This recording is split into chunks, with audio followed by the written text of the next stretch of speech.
आयुर्वेद सरस्वती भाग 158 विरेक एंड बस्ती वैद्य दिलीप गाडगीळ पुणे। तो मैं विरेका पित्तहराणाम की बात कर रहा था और कैंसर के मरीज में काफ़ी बार पेट में इस प्रकार का पानी भर जाता है। उसमें प्रधान चिकित्सा तो दूध पे रखना यही है। वैसे कैंसर के लिए भी वही चिकित्सा है और उदर के हिसाब से भी वही चिकित्सा है, लेकिन वहाँ विरेचन देना है नहीं देना है इसके बारे में सोच समझकर कदम उठाने हैं। अगर दौर्बल्य बहुत ही ज़्यादा इस प्रकार का है तो विरेचन नहीं करवाना है। ज़्यादा से ज़्यादा टैपिंग किया जा सकता है उस पानी का, लेकिन वो पानी फिर से भरता रहता है। तो मूल रूप से कैंसर की चिकित्सा होनी वहाँ पे आवश्यक इस प्रकार का है।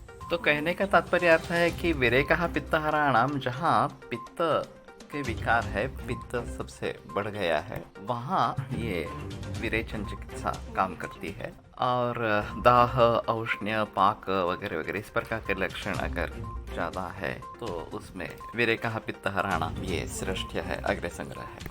अब हम मुड़ते हैं बस्तिर वातहराणाम। तो वातहर चिकित्साओं में बस्ती सबसे श्रेष्ठ है। बस्ती वात दोष ये आयुर्वेद की एक बहुत ही अनूठी और अलग इस प्रकार की संकल्पना है। वायु सभी का कारण इस प्रकार का, सभी जो क्रियाएं है शरीर में उस सभी का कारण वायु ये बताया जा रहा है।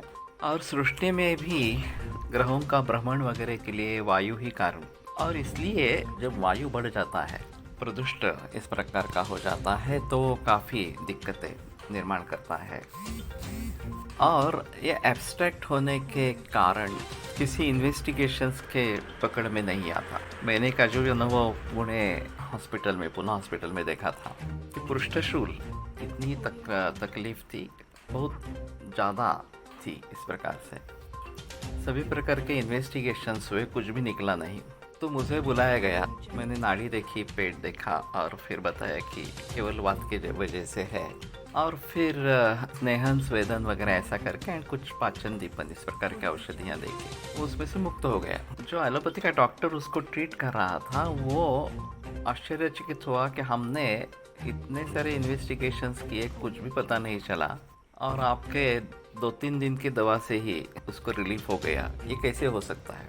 तो मैंने कहा कि वायु आपके जकड़ में नहीं आने वाला, आप कितनी भी कैसे भी इन्वेस्टिगेशंस करें, वो अमूर्त है तो दिखने वाला नहीं है इस प्रकार से। और इसके जरिए उसके बारे में समझ पाना ये काफ़ी मुश्किल इस प्रकार का हो जाता है। और वैसे वात के रोग बहुत ज़्यादा 80 वात विकार इस प्रकार के नानात्मक वात विकार जो है वो 80 वात विकार बताए गए हैं। तो कहने का तात्पर्य अर्थ ये है कि वायु एक बहुत ही अलग संकल्पना आयुर्वेद ने रखी है, सामने रखी है। और फिर उसका प्रकोप कैसे होता है और उसको ठीक करने के लिए क्या करना है, ये सभी बातें ध्यान में रखनी इस प्रकार की होगी। तो अभी इसमें बस्ती एक महत्वपूर्ण चिकित्सा इस प्रकार की होती है, क्योंकि वायु का मुख्य स्थान पक्वाशय या लार्ज इंटेस्टाइन ये है और बस्ती डायरेक्टली वहाँ पे जाकर काम करता है।